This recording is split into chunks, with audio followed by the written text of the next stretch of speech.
Okay, let's dive right into this. Welcome to today's Explainer, where we're tracing a seriously startling and just deeply fascinating path laid out in a recent essay by author Shuifeng. It's titled The More Rules, the Harder It Is to Innovate. And honestly, what makes this source material so compelling is how it totally neutralizes our usual ways of thinking. We're going to start firmly grounded in modern political bureaucracy, analyzing some really recent headlines, and then we smoothly transition into profound esoteric spiritual philosophy. Yeah, it's quite the journey. We're going to unpack exactly how the author connects these two seemingly opposite worlds step by step. So 22.3, that is an incredibly specific figure, and according to our source, it represents a profound disruption in traditional power. This is the average age of the core six-man team running the U.S. government efficiency department under Elon Musk. We're talking about a group where the youngest member is literally 19 years old and the oldest is only 25. Shuifeng uses this striking statistic as the foundational hook of the whole essay. He points out that these inexperienced young guys have managed to throw historically rigid, formidable federal agencies into absolute chaos, and they're capturing global attention precisely because of their extreme youth and, well, their apparent lack of conventional experience. Part 1. The Efficiency Experiment. Now, the author doesn't just bring up this political situation to chat about current events. Instead, Shuifeng uses this real-world chaos as a springboard, presenting us with this fascinating, almost sci-fi hypothetical scenario. The essay notes that bureaucrats, particularly those in power with somewhat tainted records, are reportedly just seething with resentment right now. But the author asks us to look past the immediate political drama. He asks, what if a few audacious young individuals, totally unburdened by traditional methods, used artificial intelligence from thousands of miles away to launch a surgical strike against bureaucratic corruption? Shuifeng neutrally reports that while the establishment pushes back, this young team just operates steadily, seemingly impervious to retaliation. It raises a massive structural question. How could those in traditional power, who rely on old physical frameworks, ever defend themselves against such remote, audacious, tech-driven tactics? Which brings us to Part 2, Rules versus Innovation. So, the absolutely crucial point here is, why is this incredibly young team succeeding where seasoned veterans might fail? Well, the essay pivots here from the political anecdote straight into Xu Zhifeng's core philosophical hypothesis. The author argues that this efficiency department achieved such unprecedented feats precisely because its members were so young and, most importantly, unbound by rules. And this brilliantly illustrates the central dichotomy of the essay. On one side, we have this dynamic, energetic force. The less someone understands the established rules, the easier it is for them to innovate and break through barriers. They are completely free to imagine new paradigms. But on the other side, we have a rigid, heavy structure. The more someone understands the rules, the more likely they are to simply adhere to convention. The author is basically suggesting that learning the rules doesn't make you better at the game. It might just trap you inside it, preventing you from ever seeing a new way to play. To really drive this point home, Shuifeng writes, those well-versed in laws and regulations, no matter how courageous, would never dare to confront the interests of those in power and financial elites with such fearless and indiscriminate boldness. It's a really compelling observation when you think about it.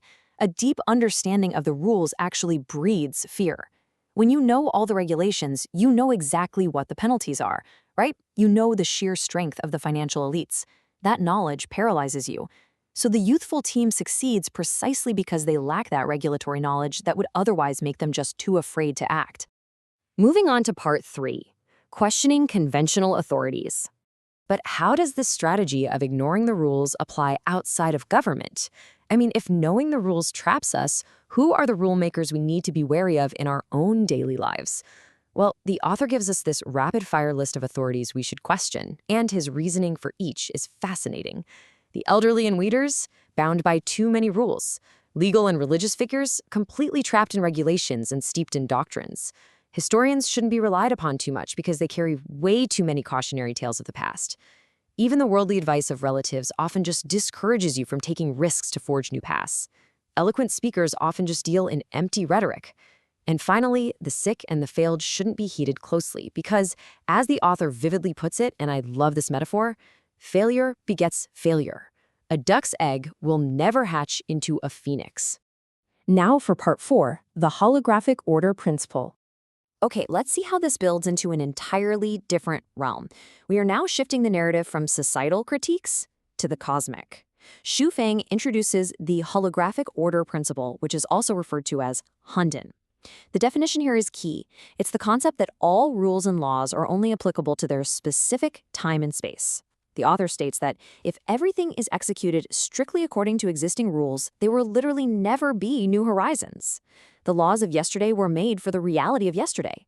To blindly apply them to today is fundamentally at odds with how the universe actually operates. The author asserts that laws have no fixed form, nor do structures. Different times and spaces absolutely require different rules. He emphasizes that the ways of our ancestors, no matter how revered they might be, are just a mere drop in the ocean of infinite possibilities. Structures must constantly adapt to new realities. Kind of exactly like how that young efficiency department is adapting to a new technological reality, rather than playing by the old bureaucratic rulebook. And finally, part 5, redefining life's rules.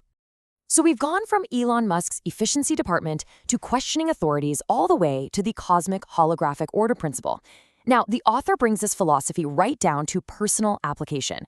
How do we redefine the rules of our own existence? Just look at the massive scale of this number, 840 million. When it comes to human life, the essay posits that there are 64 base ways to live. But when these 64 ways intersect, they don't just result in a few thousand paths. The author states they expand into 840 million possibilities to the nth power. The whole point of presenting this astronomical figure is to highlight the sheer abundance of options you have.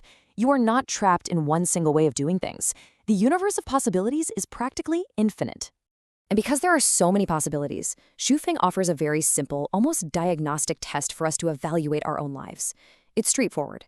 If you are living happily, joyfully, freely, and blissfully, then by all means cherish and uphold the current rules and laws you're following. They are clearly working for your time and space. But if you are living in distress, suffering, pain, and sorrow, the author's advice is incredibly blunt. Abandon the current rules. You absolutely must try a different way of living. If you find yourself in that second category, living in distress, the author proposes a specific ultimate solution. The essay advises the reader to literally and metaphorically throw open the windows, to let the sunlight and breeze stream in, and to cast one's gaze to the distant, fresh, green mountains. The author then extends an invitation to join their specific community, stating, "Stay and steady in Lifechanyuan, and a new life will begin." This is presented as the ultimate space where a person can just completely abandon the restrictive rules of conventional society and start fresh. Which brings our narrative arc to its highest, most spiritual peak.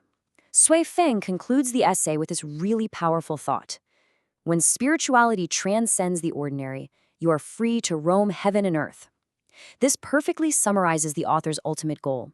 It's not just about creating a more efficient government or, ignoring your older relatives. It is fundamentally about transcending the ordinary rules of existence entirely and achieving a state of complete spiritual freedom. Which leaves us with this final, vital question based on the source material we've just unpacked together. Are the rules you follow actually serving your current time and space?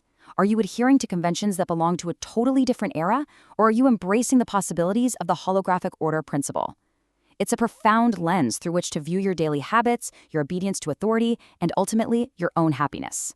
Take a moment to really ponder how this applies to your own life. Thank you so much for joining me for this explainer, and remember to keep questioning the rules around you.